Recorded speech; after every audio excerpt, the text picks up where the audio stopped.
మన జీవితాలకు అనుగ్రహించినటువంటి చక్కటి ఆధిక్యతను బట్టి మరొకసారి మనందరం ఈ రీతిగా కూడుకోవడానికి దేవుడిచ్చిన కృపను బట్టి దేవుడికి ఎంతైనా కృతజ్ఞతాస్తుతులు చెల్లించవలసిన వారు ఉంటూ ఉన్నాము. కనుక కొద్ది నిమిషాలు దేవుని వాక్యమును మనము జ్ఞాపకం చేసుకుందాం. కొద్ది నిమిషాలు అని అనగాని కొంత సమయము దేవుని వాక్యాన్ని జ్ఞాపకం చేసుకుందాం.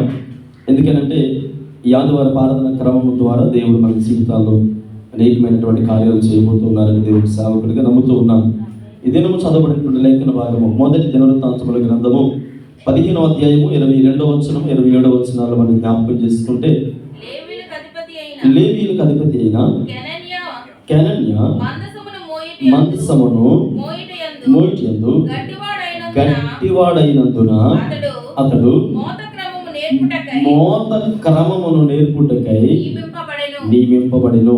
చూడండి, ఇక్కడ నేను వాక్య భాగం చదివేటప్పుడు కొన్ని పదాలని ఒత్తి చెబుతూ ఉన్నాను. ఏం చెబుతూ ఉన్నాను?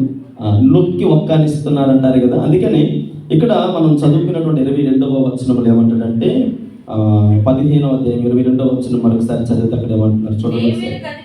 లేవీయులకు అధిపతి అయిన కెనన్య మందసమును మోయిటలో, మొట్టమొదటిగా ఇక్కడ మనం జ్ఞాపకం చేసుకుంటే కెనన్య అనగా అర్థము యెహోవా స్థిరుడు.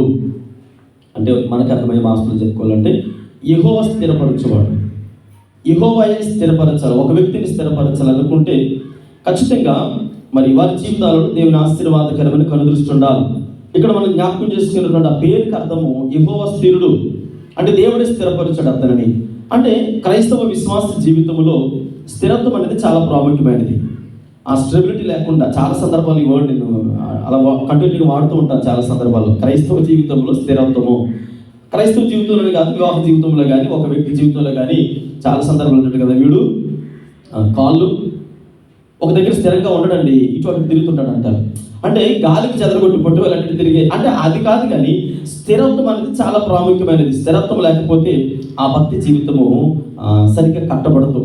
చూడండి, ఇక్కడ మనం జ్ఞాపకం చేసుకుంటే యేసుక్రీస్తు ప్రభుల వారు పాత నిబంధన కాలంలో యోగ సందర్భం వచ్చినప్పుడు దేవుడు అడుగుతాడు, ఎక్కడి నుంచి వచ్చేవారు అడుగుతాడు. నేను అటు ఇటు తిరిగి, అంటే అటు ఇటు తిరిగి వచ్చాడంటే అతనికి ఏమి లేదు, స్థిరత్వం లేదని అర్థము. అంటే దేవుని బిడ్డలుగా మన బ్రతుకులలో స్టెబిలిటీ అనేది చాలా ప్రాముఖ్యమైనది. స్థిరత్వం లేకపోతే భక్తి జీవితం అనేది సరిగ్గా కట్టబడదు.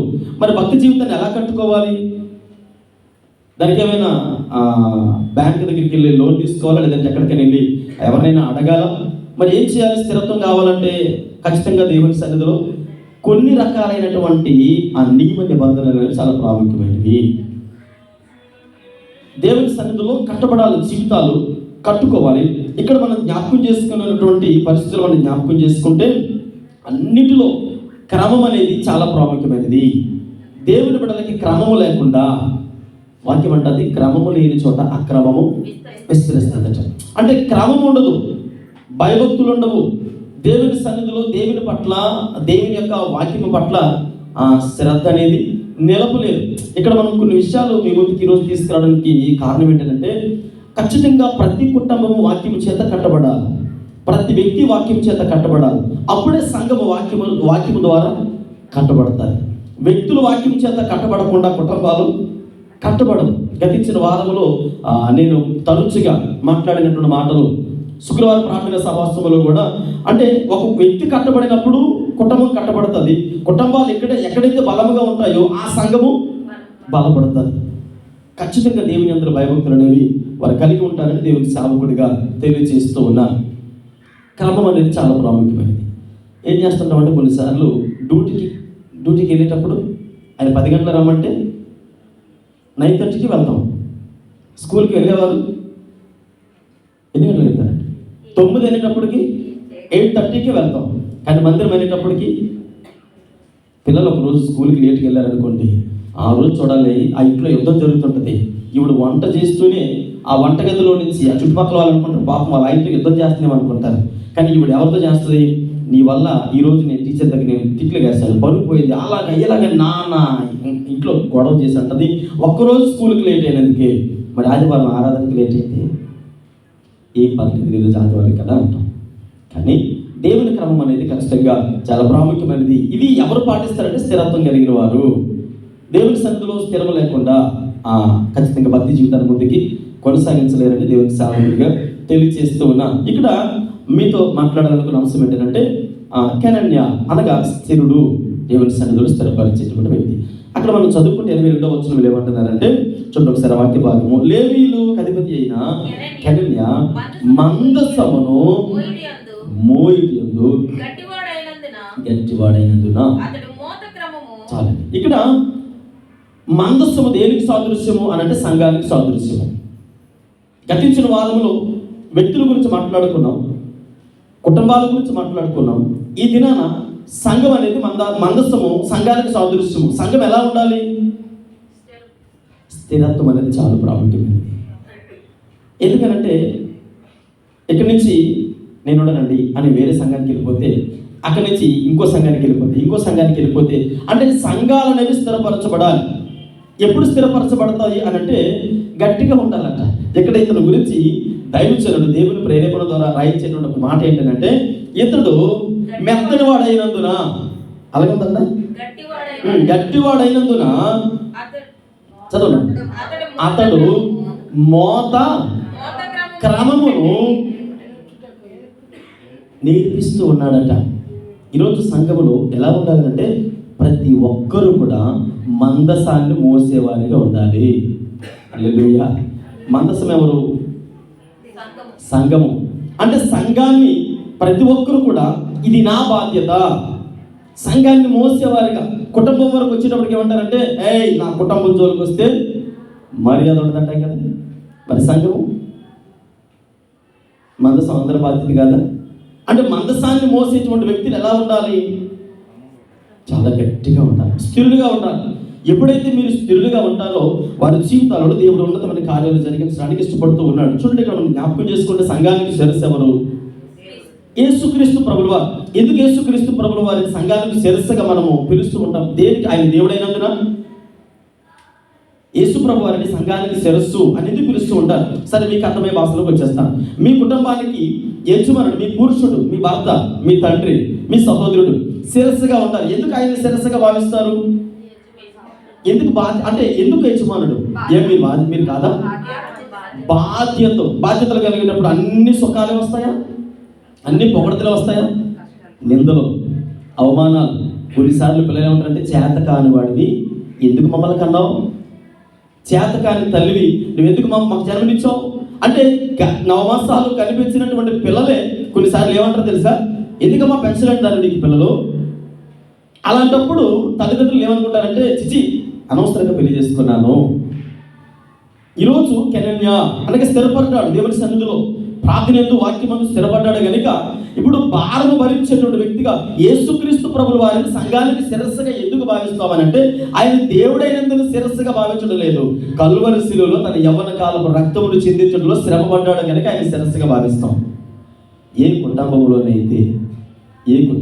యజమానుడు అన్ని ఆటుపోట్లను ఎదుర్కొంటాడో ఆయన శిరస్సుగా నిలబడడానికి అది నిర్ణయం కదండి. యేసు ప్రభు వారిని శిరస్సుగా భావించినాడు. ఈరోజు సంఘాన్ని మందసముతో పోలిస్తే మందసమును మోసేటువంటి బాధ్యత దేవుడు ప్రతి ఒక్కరికి ఇచ్చాడు కనుక మరి ఆ బాధ్యతలో ప్రతి ఒక్కరూ మరి శ్రమ పడేవారుగా ఉండాలి, శ్రమను భరించేవారుగా ఉండాలి, ఇబ్బందులు ఎదుర్కొనేవారుగా ఉండాలి. ఇక్కడ మనం జ్ఞాపకం చేసుకున్నప్పుడు మరి కొన్నిసార్లు స్థిరత్వం లేకుండా కొన్నిసార్లు ఏం చేస్తామంటే సంఘం అయినప్పటికీ అటెండెన్స్ చేసుకున్నట్లుగా హడావడిగా వచ్చి హడావడిగా వెళ్ళిపోతూ ఉంటాం.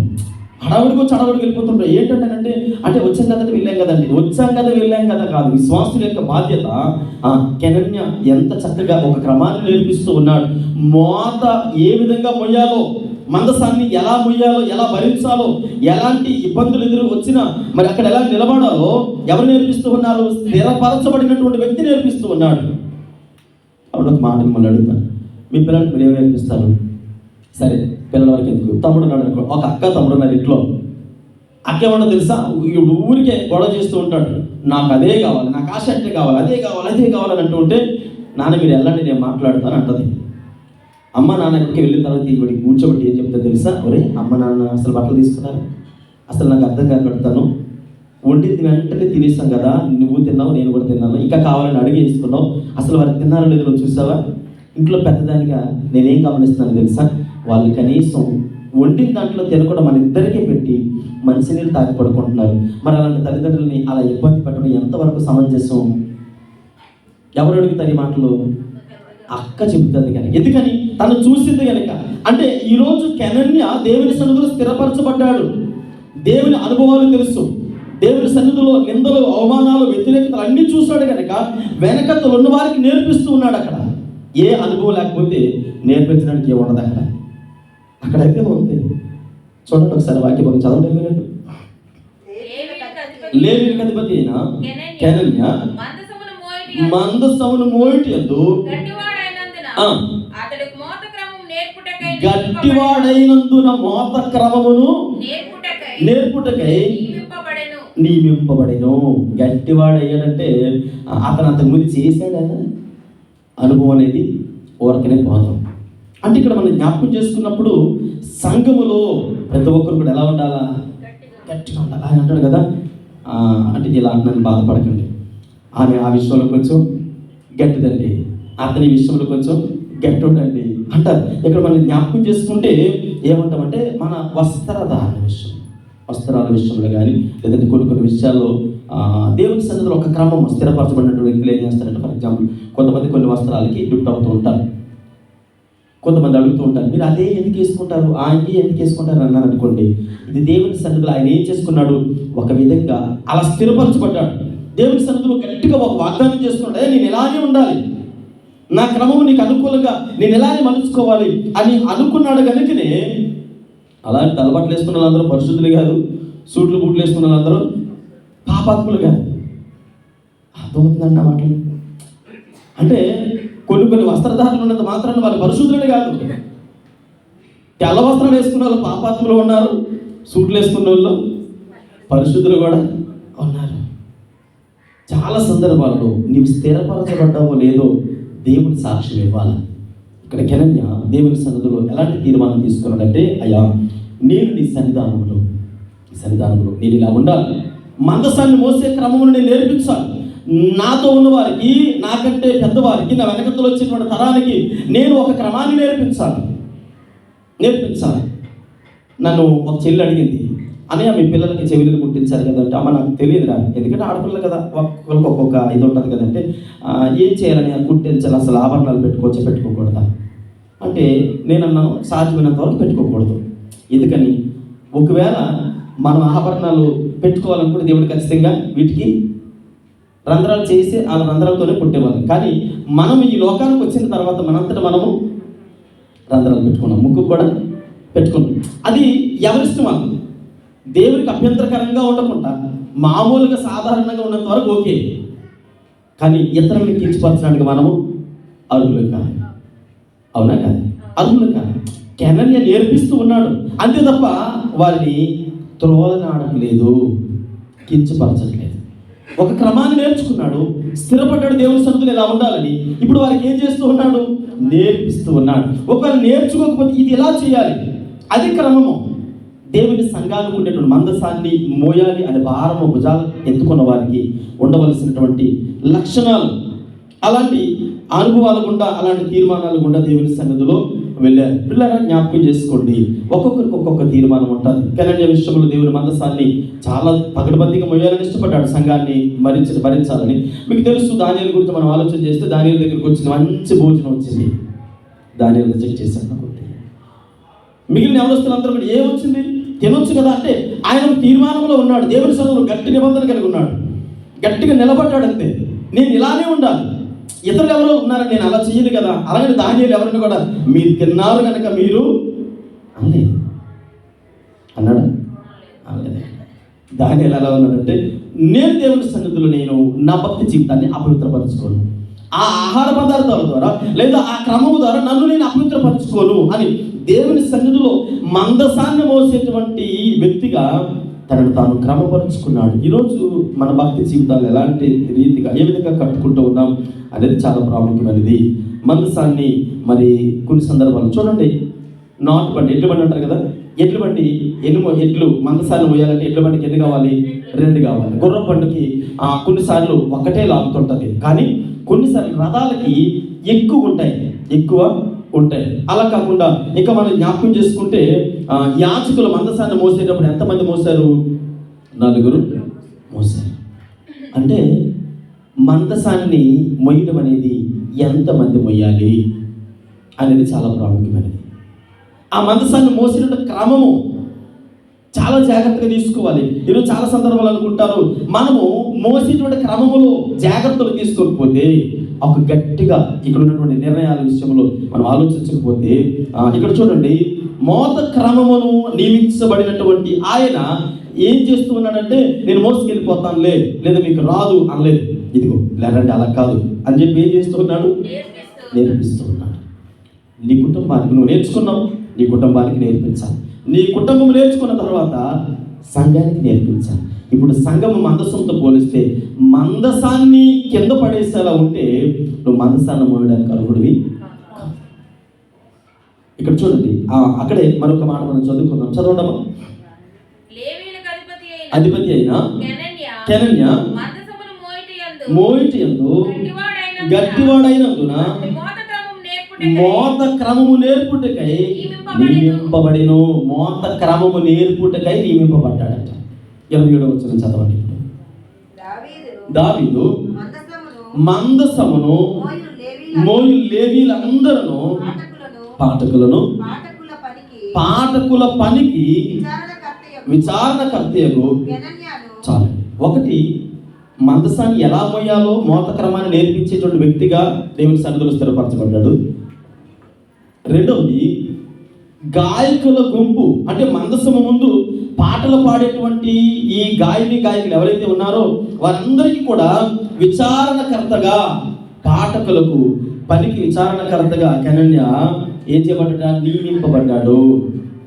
రెండవది, అంటే దేవుని సన్నిధిలో ఇతను ఏ పని కొరకు నియమించబడ్డాడు? పాఠకులుగా, గాయకులు దేవుని సన్నిధిలో మరి ఆయన చేసేటువంటి పని మనము జ్ఞాపకం చేసుకుంటూ ఉన్నాం. మోత క్రమమును నేర్పించబడగా రెండవది, పాటలు, గాయకులు ఎలా ఉండాలో, ఎలా పాడాలో, ఎలా క్రమాన్ని పాటించాలో నేర్పించేవాడిగా ఉన్నాడు. పిల్లరా, మనకిచ్చినటువంటి తలాంతులు ఏవైతే ఉన్నాయో దేవుని సన్నిధిలో దేవుడిచ్చిన తలాంతుల విషయంలో నిలవాలి. దేవుని సన్నిధిలో చాలా జాగ్రత్తగా మరి దేవుని సన్నిధి మనం వెళ్ళినప్పుడు దేవుడు మన జీవితాల ద్వారా ఉన్నతమైన కార్యాలు జరిగించడానికి అవకాశం ఉంటుంది.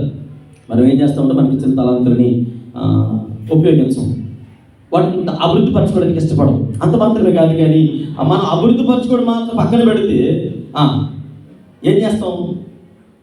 అభివృద్ధి పరుచుకోము. ఆ తర్వాత అభివృద్ధి కలిగి ఎవరైనా ఒకవేళ ప్రయత్నాలు చేస్తే ఏం చేస్తాం తెలుసా? చేస్తాం. సరే, ఇక్కడ కెనన్యకు ఉన్నటువంటి రెండో లక్షణం, ఆ గాయకుడు విచారణకర్తగా ఉన్నాడట. విచారణకర్త అంటే విచారంగా కూర్చున్నాడు కాదు, విచారించి వారికి క్రమాన్ని నేర్పించేవాడు. సరే, తనకు రాలేదు కదా, నేర్పిద్దాం. ఆమెకు రాలేదు కదా అంటే నేర్పించేటువంటి క్రమము. ఇక్కడ మందసం అనగా సంఘానికి ఒక క్రమం అనేది ఎప్పుడైతే మనం అలవరుస్తామో ఖచ్చితంగా వారు ఉన్నటువంటి తలాంతులను అభివృద్ధి పరచుకోవడానికి దేవుని మందిరములో అనేకులు ముందుకు వెళ్ళడానికి అవకాశము ఉంటుందని దేవుని సేవకుడిగా తెలియజేస్తూ ఉన్నాను. పిల్లల, మరి తలాంతుల విషయంలో ఒకవేళ నిర్లక్ష్యంగా ఉన్నట్లయితే నేను అంటాను, రాబోయే తరాలకి ఆశీర్వాదకరమైన బిడ్డలుగా నిలబడాలి తప్ప వారికి ఏంటన్నా నాయన వద్దు, ఇంక జీవితం చాలు, ఇంకొద్దులే అని ఆగిపోయేవారిగా ఉండకూడదు. మూడవది మనం జ్ఞాపకం చేసుకుంటే అక్కడ అదే 27వ వచనంలో అంటారు, ఆయన విచారణకర్తయగు కెనన్యను సన్నపు నారతో నేయబడిన వస్త్రములను ధరించుకొని ఉండిరి. ఇక్కడ ఈయనేమో సన్నపు నారతో ధరించబడినటువంటి వస్త్రాలు ధరించాడు, కానీ దావీదైతే సన్నపు నారతో నేయబడిన ఎఫోదు వేరు, సన్నపు నార వస్త్రాలు వేరు. ఇక్కడ యేసుక్రీస్తు ప్రభుల వారికి దావీదు సాదృశ్యంగా ఉంటే, ఇక్కడ కెనన్య సన్నపు నార వస్త్రాలు అనగా దేనికి సాదృశ్యము అనేది కొన్ని విషయాలకు ముందుకు తీసుకురావడానికి ఇష్టపడుతూ ఉన్నా. వస్త్రము దేనికి సాదృశ్యము? ప్రవర్తనకి సాదృశ్యం. ఒక వ్యక్తి యొక్క ప్రవర్తన అంటే మొట్టమొదటిగా మందసాన్ని మోసే క్రమాన్ని నేర్పించడంలో ముందున్నాడు. రెండవది, మందసము ముందు ఎలా పాటలు పాడాలో, ఎలా నడవాలో, ఎలా ప్రవర్తించాలో ఆ క్రమాన్ని నేర్పించేటువంటి న్యాయకర్తగా ఉన్నాడు. మూడవది సన్నపు నార వస్త్రాలు ధరించుకొని దేవుని సన్నిధిలో. అసలు సన్నపు నార వస్త్రాలు అంటే ఏంటి చూద్దాం ఒకసారి. ప్రకటన గ్రంథం 19వ అధ్యాయము 8వ వచనంలో ఒక మాట మనం జ్ఞాపకం చేసుకున్నాం. ప్రకటన గ్రంథము 19వ అధ్యాయము 8వ వచనము. మరియు ఆమె ధరించుకొనుటకు ప్రకాశములను సన్నపు నార బట్టలు ఆమెకి ఇయ్యబడును. అవి పరిశుద్ధుల నీతి క్రియలు. ఇక్కడ 3 విషయాలు జ్ఞాపకం చేసుకోండి. ఈ 8వ వచనంలో సన్నపు నార వస్త్రాలు అంటే 3 విషయాలు తెలియజేస్తూ ఉన్నారు. ఒకటి చూడండి, మనం జ్ఞాపకం చేసుకుంటే, ఒకటి ప్రకాశమానమైనవి, రెండవది నిర్మలమైనవి, మూడవది పరిశుద్ధమైనవి. ఏంటి అసలు ఇవి? ప్రకాశమానమైన అంటే ఏంటి అర్థము అని ఆలోచన చేస్తే, ఈ ప్రకాశమానమైనవి అంటే ఒకటి మనం జ్ఞాపకం చేసుకున్నప్పుడు దేవుని సన్నిధిలో సన్నపు నార వస్త్రాలు ప్రవర్తనకు సాదృశ్యం. మరి ప్రవర్తన ప్రకాశవంతంగా ఉండాలంటే ఏం చేయాలి? దేవుని సన్నిధిలో కెనడ్య చేసినది ఏంటంటే నేర్పే క్రమంలో ఉన్నాడు, నేర్చేసుకున్న క్రమంలో లేడు. మూడవది మనం జ్ఞాపకం చేసుకున్నప్పుడు ఆయన అంటాడు, ఆయన ఏమంటాడంటే సన్నపు నార వస్త్రాల్లో మొట్టమొదటిది ప్రకాశమానమైనది. ఒకానొక దినాన 80 సంవత్సరాలు దాటిన తర్వాత అరణ్యం మీద అంటే పర్వతం మీద దిగి వస్తున్నాడు ఆయన. 40 దినాలు రాత్రి మగలు ఉపవాసం ఉండి సీనాయి పర్వతం మీద దిగి వస్తూ ఉంటే 80 సంవత్సరాలు దాటిపోయాయి. 80 సంవత్సరాలు దాటినటువంటి వ్యక్తి ఆ పర్వతం మీద దిగి వస్తూ ఉంటే కింద ఉన్న వారందరూ కూడా తన ముఖాన్ని చూడలేక ఇలా చేతులు అడ్డం పెట్టుకున్నారట. అంటే మోసే ముఖము అంత ప్రకాశవంతంగా ఉండడానికి గల కారణం ఏంటి? ఏ మేకప్లు వేసుకోలేదు, కానీ ప్రార్థనా జీవితాన్ని కలిగి ఉన్నాడు దేవుని సన్నిధిలో. అంటే ప్రార్థనాత్మ కలిగి ఎప్పుడైతే ఉన్నాడో ప్రకాశవంతమైనటువంటి జీవితం అంటే ప్రార్థన జీవితం కలిగిన వారు. మీకు అర్థమవుతుందండి? ప్రకాశవంతమైన జీవితం ఎప్పుడు వస్తుంది? ప్రార్థన జీవితం ఉంటేనే వస్తుంది. ప్రార్థన జీవితం లేకుండా నీకు ఎంత చేసినా, కొంతమందికి ప్రార్థన ఉండదు, డబ్బాలు ఉంటాయి. ప్రార్థన లేకుండా పరిశుద్ధులా ఫీల్ అవుతారు. దేవుని వాక్యం చెప్తుంది, ప్రార్థన లేకుండా, భక్తి జీవితం లేకుండా, యథార్థత లేకుండా ఎంతకాలము డబ్బాలు కొట్టుకోవడం. నేను భక్తుడినండి, నేను క్రైస్తవ విశ్వాసనండి, నేను ప్రార్థన పరురాలనండి అంటే, ఒకవేళ మనుషులకి అది బాహ్య రూపము మామూలుగా కనబడవచ్చు, కానీ ఆంతర్యం అనేది చాలా ప్రాముఖ్యమైనది. ఇక్కడ ఏముందంటే ఒక క్రైస్తవ విశ్వాసి సంఘము కలిపి మాట్లాడుకుంటే మందసము మోసేటువంటి క్రమంలో ఉన్నాము కనుక ఏ ఒక్కరు కాదు, అందరూ మందసాన్ని మోసే క్రమంలో ఉన్నాం. మందసాన్ని సేవకులు యాజకులు మాత్రమే మోయాలి, కానీ ఒకరి వల్ల ఒక సేవకుడే మందసాన్ని మోస్తే సరిపోదు. అందరూ నలుగురు 4 చేతులు వేస్తేనే మందసం అనేది పైకి లేస్తుంది. అందుకే మీకు ఎగ్జాంపుల్ చెప్పు, మందసాన్ని బండి మీద నడవాలంటే ఎడ్ల బండి ఉండాలి, రథం మీద వెళ్ళాలంటే కొన్ని గుర్రాలు ఉండాలి, ఆ తర్వాత మందసాన్ని పోయాలంటే యాజకులు ఉండాలి. ప్రతి కుటుంబానికి స్త్రీ పురుషులు అనేవారు, సహోదరులు యాజకులుగా ఉండాలి. నీ కుటుంబానికి నువ్వు యాజకురాలి, నీ కుటుంబానికి నువ్వే యాజకుడివి. ఆ కుటుంబంలో యాజకత్వం వహిస్తేనే ఎక్కడికి దేవుని సన్నిధికి వచ్చిన తర్వాత మందసాన్ని ఎలా పోయాలో నేర్చుకోగలము. మనందరికీ అంటే బాగా అలవాటైన మాట ఏంటంటే ఎంట గెలిచి ఇంట్లో ఏగలం ఉందా, ఈదులోనేమో అదనమాట. అంటే ఇంట్లో భక్తి జీవితం కనబడదు, కానీ ఈదులోకి వచ్చిన తర్వాత ఇంట్లో క్రమాన్ని కట్టుకోవాలి, ఇంట్లో భయభక్తులు నేర్పించుకోవాలి, ఇంట్లో ప్రార్థన జీవితం ఉండాలి, ఇంట్లో వాక్యక్రమం ఉండాలి. వాక్య క్రమానికి వెళ్ళి బయట జీవిస్తూ దేవుని సన్నిధిలో మందసాన్ని మోసేటువంటి క్రమానికి మనం అర్హులవి. దేవుని సేవకుడిగా కొన్నిసార్లు మేము భయపడుతూ ఉంటాం, అయ్యో మేము చేసేది ఎంతవరకు కరెక్ట్, ఎంతవరకు. అయ్యా మోసే 80 సంవత్సరాలు దాటిన తర్వాత సీనాయి పర్వతం మీదకి వస్తున్నప్పుడు ఆయన ముఖాన్ని చూడడానికి భయపడ్డారు కదా. ఒకవేళ అలాంటి భక్తి జీవితం ఈనాడు మా జీవితాల్లో లేదేమో. యేసుక్రీస్తు ప్రభువు వారు ఒకానొక సమయంలో రూపాంతర కొండ మీదకి వెళ్ళినప్పుడు, పేతురు యాకోబు యోహాను తీసుకుని వెళ్ళినప్పుడు అంటే ఆవడ ద్వారా రాయి వేతంత ద్వారానికి వెళ్ళినప్పుడు వాళ్ళు అనుకున్నారు, యేసు ప్రభు చూసినప్పుడు ఆ ముఖాన్ని చూసినప్పుడు ఇంత ప్రకాశవంతమైనటువంటి జీవితం ఎలా వచ్చిందో ఇతనికి. ప్రార్థన జీవితం లేకపోతే ప్రకాశవంతమైనటువంటి జీవితము సన్నపు నార వస్త్రాలు అంటే ప్రవర్తనకు సాదృశ్యం. ఒక వ్యక్తి యొక్క ప్రవర్తన మొట్టమొదటిగా ప్రార్థన జీవితంతో ప్రారంభించబడుతుంది. ప్రార్థన జీవితం లేకుండా నీ ముఖము ప్రకాశించదు, నీ బ్రతుకు ప్రకాశించదు, నీ జీవితం అనేకుల మధ్య ప్రకాశించదు అని దేవుని సేవకుడిగా తెలియజేస్తూ ఉన్నాను. ఇక్కడ చూడండి, మనం జ్ఞాపకం చేసుకుంటే యెషయా గ్రంథం 60 అధ్యాయం 5వ వచనంలో ఇలా రాయబడింది. యెషయా గ్రంథము 60 అధ్యాయము 5వ వచనం. 5వ వచనం చదివితే, అమ్మా నీవు చూచి ప్రకాశింతువు, నీ గుండె కొట్టుకొనుచు. చాలండి. మనము ప్రార్థనా జీవితం లేకుండా, పరిశుద్ధత లేకుండా ఎవరిని చూడలేము? దేవుడిని చూడలేము. దేవుడిని చూస్తేనే కదా మన ముఖాలు ప్రకాశిస్తాయి. మోసే సినాయి పర్వతం మీదకి వెళ్ళి ప్రార్థించిన తర్వాత తన ముఖం ప్రకాశించింది. యేసుక్రీస్తు ప్రభుల వారు పేతురు, యాకోబు, యోహాను చూసినప్పుడు ఆయన తండ్రితో మాట్లాడుతున్నప్పుడు ఆయన ముఖం ప్రకాశించింది. ఈరోజు ఈయన అంటాడు, యెషయా ప్రవక్త ద్వారా మాట్లాడుతూ ఉన్నారు, నువ్వు చూస్తే ప్రకాశిస్తావు, నీవు దేవుని చూస్తేనే ప్రకాశిస్తావు. ప్రకాశవంతమైన జీవితము దేవుని చూసినప్పుడు ఆ వాక్యం అనేటువంటి అర్థంలో మన బ్రతుకులు కనబడతాయి. ఇది కదా నా క్యారెక్టర్, ఇది కదా నా ప్రవర్తన, ఇది కదా నా ప్రార్థన జీవితం, ఇది కదా నా భక్తి అని మనం ఇక్కడ జ్ఞాపకం చేసుకుంటున్నప్పుడు పిల్లరా దేవుణ్ణి చూసేటువంటి క్రమం. అందుకనే భక్తుడు దావీదు అంటాడు, కొండలతో నా కన్నులు ఎత్తుచున్నాను, నాకు సహాయము ఎక్కడి నుండి వచ్చును? యెహోవా వలనే నాకు సహాయము వచ్చును అని ఆయన మాట్లాడుతూ ఉన్నటువంటి అంశాన్ని మనం జ్ఞాపకం చేసుకుంటే అదే మాట ఇక్కడ కంపేర్ చేసి చూస్తే 5వ వచనములో, నీవు చూచి ప్రకాశింతువు, నీ గుండు కొట్టుకొనుచు ఓపొంగిను, సముద్ర వ్యాపారము నీ వైపు తిరుగుబడును, జనములు ఐశ్వర్యము నీ దగ్గరికి. ఆశీర్వాదాలు లేవయ్యా, దీవెనలు లేవయ్యా అయ్యా. కానీ కొన్నిసార్లు నేను జ్ఞాపకం చేసుకుంటాను, చెట్టు పేరు చెప్పుకొని కాయలు అమ్ముకోవడం అనేది ఎంతకాలం? ఇప్పుడు నేనున్నాను, మా తాత సంపాదించిందో మా తండ్రి సంపాదించిందో నేను కూర్చొని అలా తింటూ ఉంటే ఒక రోజుకి ఏమవుతుంది? ఆరిపోద్ది.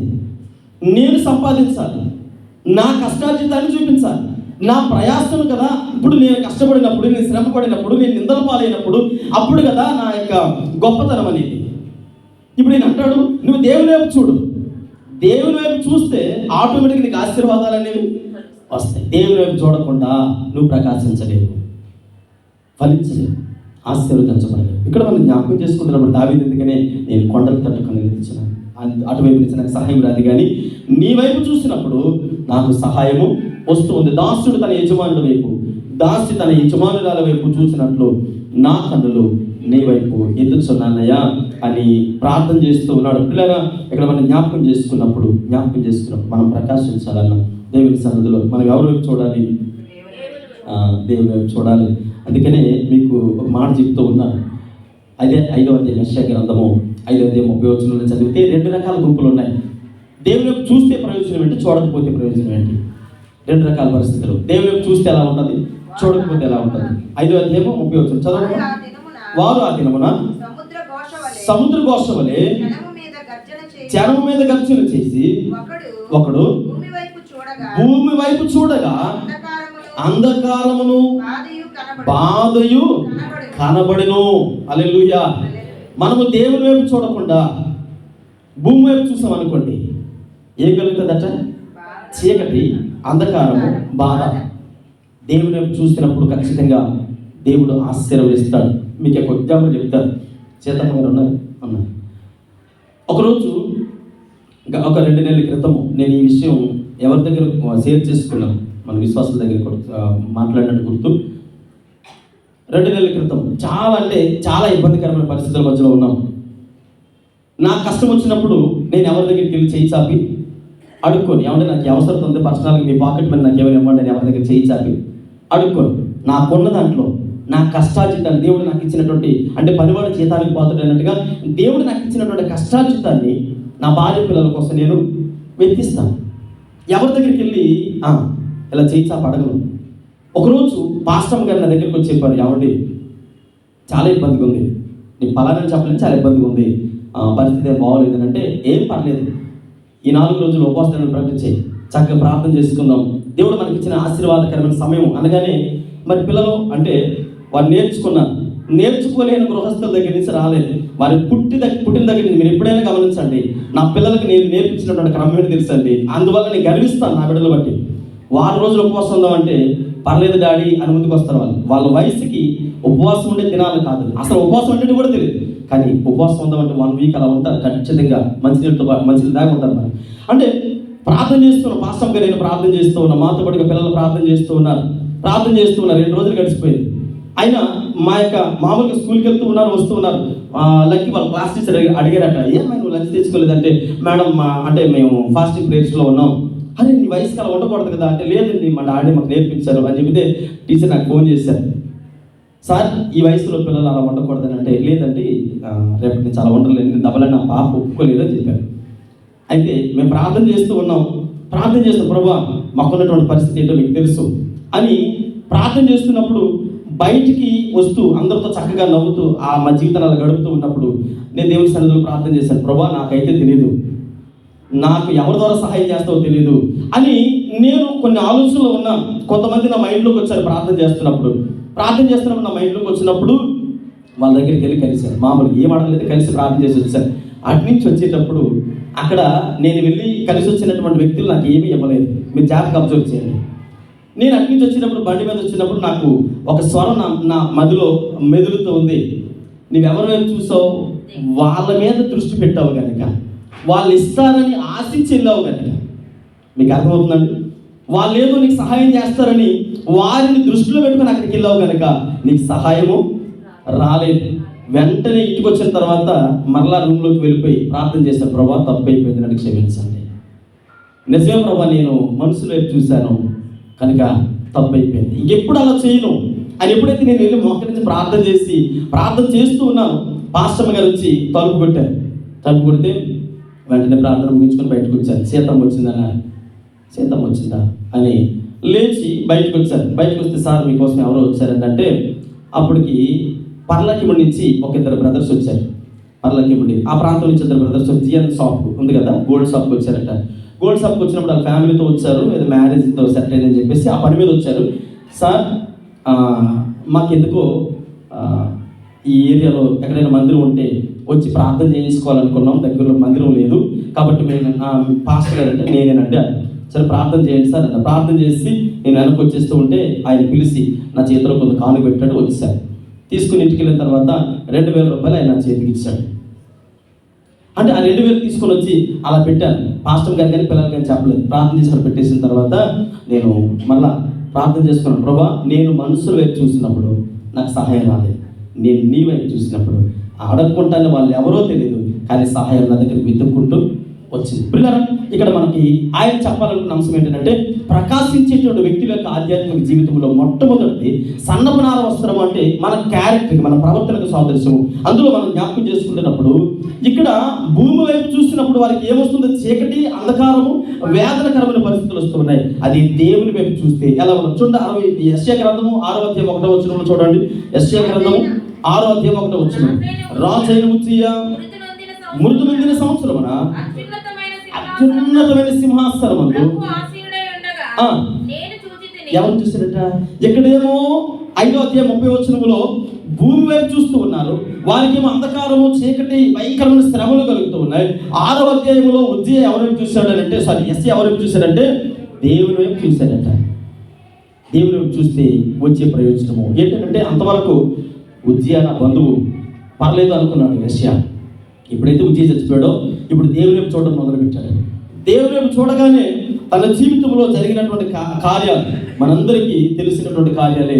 దేవుడు యెషయా భక్తి జీవితాన్ని, ప్రార్థన జీవితాన్ని, ఆధ్యాత్మిక జీవితాన్ని ఆటోమేటిక్గా ఆశీర్వాదకరంగా మార్చినట్లుగా మనం చూడగలుగుతున్నాం. పిల్లలు ఈరోజు మరి మీరు ఎవరి వైపు చూస్తూ ఉన్నారు?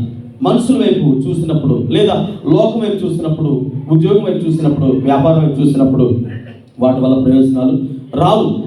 ఏ వ్యాపారం చేసినా, ఏ ఉద్యోగం చేసినా మీరు చూడవలసింది దేవుని వైపు. అయ్యా ఇదిగో నేను నీ వైపు చూస్తూ ఉన్నాను, నా కుటుంబాన్ని నీ సన్నిధిలో నడిపించు ప్రభువా అని ఎప్పుడైతే మనం అలా చూస్తామో దేవుడు ఖచ్చితంగా ఉన్నతమైనటువంటి కార్యాలు చేసేటువంటి దేవుడిగా ఉంటాడని దేవుడి సేవకుడిగా తెలియజేస్తూ ఉన్నాను. పిల్లలు నాకు వారు వచ్చి చెప్పినటువంటి మాట ఏంటంటే, అయ్యా మేము చాలా రోజుల నుంచి ఒక సేవకుడికి సహాయం చేయాలనుకుంటూ ఉన్నాం. మా మ్యారేజ్ సెట్ అయిన తర్వాత మేము ఇలా పాస్టర్ గారికి కానుక ఇవ్వాలనుకున్నాం, అందుకని మీకు ఇచ్చామండి అని చెప్పేసి కానుక ఇచ్చి ప్రార్థన చేసుకొని వెళ్ళారు. ఆ తర్వాత ఒక 1 వారం రోజుల క్రితం మళ్ళీ ఫోన్ చేస్తారు, సార్ మీరు ఎప్పుడైనా ఏరియాకి వస్తే మమ్మల్ని కలవండి. నేను ఎందుకు మాట మీకు తెలియజేస్తానంటే కొన్నిసార్లు మన భక్తి జీవితంలో మన నిలకడి స్థిరత్వం అనేది చాలా ప్రాముఖ్యమైనది. దేవుని వైపు కాకుండా మనుషుల వైపు చూస్తారనుకోండి, ఖచ్చితంగా ఆ రోజు కూడా నాకు రక్త హస్తాలతోనే ఉండేవాడిని. పిల్లలు జ్ఞాపకం చేసుకోండి. ఇక్కడ మరొక మాట మీకు పరిచయం చేస్తూ ఉన్నాను. మరొక మాట, రెండవది నిర్మలమైనటువంటి, నిర్మలము అంటే అర్థం ఏంటి? కలంకము లేదు, అసలు ఏది లేదు. ఇక్కడ మనం జ్ఞాపకం చేసుకుంటే దానియేలు గ్రంథం 12వ అధ్యాయము 10వ వచనంలో ఆ పదానికి అర్థాన్ని తెలియజేస్తున్నాడు. చూడండి, దానియేలు గ్రంథం 12వ అధ్యాయం 10వ వచనము. దానియేలు గ్రంథము 12వ అధ్యాయం 10వ వచనంలో చదివితే, అనేకులు తామును శుద్ధిపరుచుకొని ప్రకాశమానులను నిర్మలను అగుదురు. దుష్టుడు దుష్ట కార్యములు చేయుదురు గనుక ఏ దుష్టుడును ఈ సంగతులను గ్రహింపలేకపోవచ్చును. దుష్ట కార్యాలు చేసేవారికి ఈ పదానికి అర్థం తెలియదు. కానీ ఇక్కడ మనం జ్ఞాపకం చేసుకుంటే శుద్ధీకరణ అనేది అంటే చాలా నిర్మలమైనటువంటి ఆ పదానికి అర్థం మనం జ్ఞాపకం చేసుకుంటే మనల్ని మనమే శుద్ధపరచుకోవాలి, మనల్ని మనమే శుభ్రపరచుకోవాలి. వేరే ఎవరు వచ్చి మనల్ని శుభ్రపరచరు అనేటువంటి విషయాన్ని మీరు జ్ఞాపకం చేస్తూ ఉన్నా. మరి కేవలము శుద్ధీకరణ అనేది ఎలా జరుగుతుంది? వాక్యమైనటువంటి అర్థం ముందుకు వెళ్తాం. ఏమంటే మనల్ని మనం శుభ్రపరచుకోవాలంటే అర్థం దగ్గరికి వెళ్ళినప్పుడు మనం ఏం చేస్తాం? పై రూపం అంతా మనకి కనబడుతుంది. వెంటనే ఇక్కడ మచ్చంది, ఇక్కడ పౌడర్ ఎక్కువైంది, లేదంటే ఇక్కడ ఇలా అంటుకుంది, మనం అంటే బట్టలు ఎలా పోలేదని అద్దం ముందుకు వెళ్ళగానే మన ప్రతిబింబం కనబడగానే వెంటనే శుద్ధి చేసుకుంటాం. మరి ఆంతర్యం శుద్ధిపరచడానికి దేవుని వాక్యమైనటువంటి అర్థం ఉంది కనుక అక్కడికి వెళ్ళినప్పుడు మన ఆధ్యాత్మిక జీవితం శుద్ధిపరుస్తుంది అని జ్ఞాపకం చేసుకుంటూ ఉన్నాం. లోపల నుండి అంటే శుద్ధీకరణ అనేది ఎక్కడి నుంచి రావాలి? లోపల నుంచి రావాలి. మీకు అర్థం అవడానికి చెప్తాను. కోడిగుడ్డు ఉంది కదా, కోడిగుడ్డు పెట్టిన తర్వాత దాన్ని పొదుగుతాయి. మనం దాని పొదుగులో నుంచి ఆ కోడిగుడ్డు తీసుకొని బయట నుంచి పక్కన కొట్టాం అనుకోండి, ఏమవుతుంది? ఆమ్లెట్ అవుతుంది. కోడి పెట్టిన గుడ్డు బయట నుంచి కొడితే ఏమవుతుంది? ఆమ్లెట్ అవుతుంది. ఆ రోజుకు నుడుకు తినేస్తాం.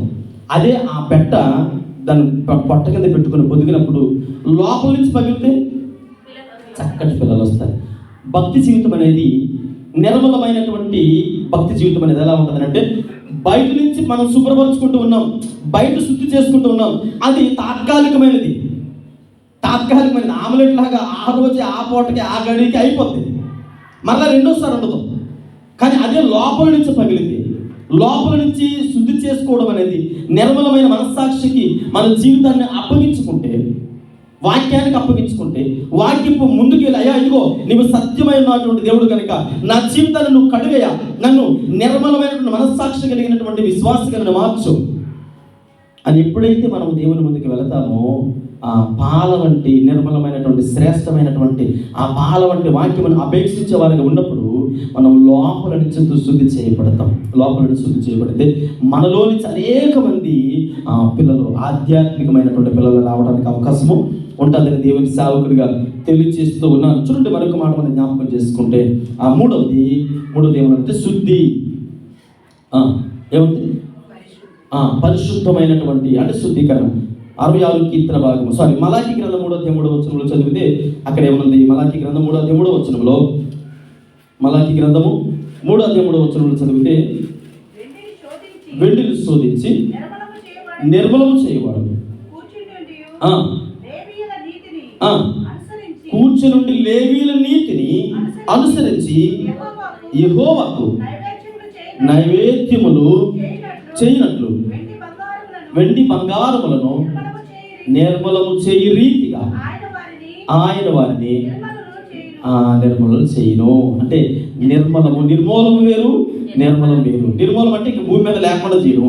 నిర్మలం అంటే ఇప్పుడు చూడండి, కంసాల దగ్గరికి వెళ్తాం, బంగారం చేసేటువంటి కంసాల దగ్గరికి వెళ్ళినప్పుడు ఆయన మనం పట్టుకెళ్ళి వెండి బంగారం పట్టుకెళ్తారు కదా, అది ఇలా పట్టుకెళ్ళాం అనుకోండి, వెండి తీసుకెళ్ళాం, అది పుటంలో వేసిన తర్వాత అలా దాన్ని అందులో వేసేసి అది కాలుతూ ఉంటే మనతోటి ఏమన్నా బాగున్నావా, మీ ఆయన ఎలా ఉన్నాడు, పిల్లలు ఎలా ఉన్నారు, ఈరోజు ఏం కూర ఉండవు అని మనతో ఊసిలాడతాడా? లేదంటే అంత దృష్టి అంతా కూడా దాని మీద పెడతాడా? అంటే నువ్వు మందసాన్ని మోసే వ్యక్తిగా దేని మీద నీ దృష్టి ఉండాలా? అది శుద్ధి చేసేటువంటి విధంలో ఉన్నావు కనుక ఆ క్రమం మీద నీ దృష్టి ఉండాలి. అంతేగాని మిగతా విషయాల మీద దృష్టి ఉండకూడదు.